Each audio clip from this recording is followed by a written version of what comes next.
কাঁঠাল বিচি আমি সাদা বাকলটা ছুটিয়ে নিয়েছি, এখন সিদ্ধ করে নিব। অল্প লবণ দিয়ে দিব।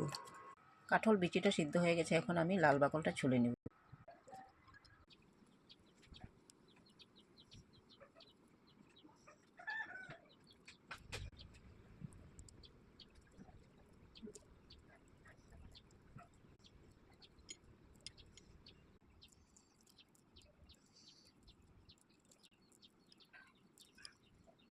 কাঁঠাল গুটিটা আমার ছোলা হয়ে গেছে, এখন আমি ভালো করে ধুয়ে কুটে নেব।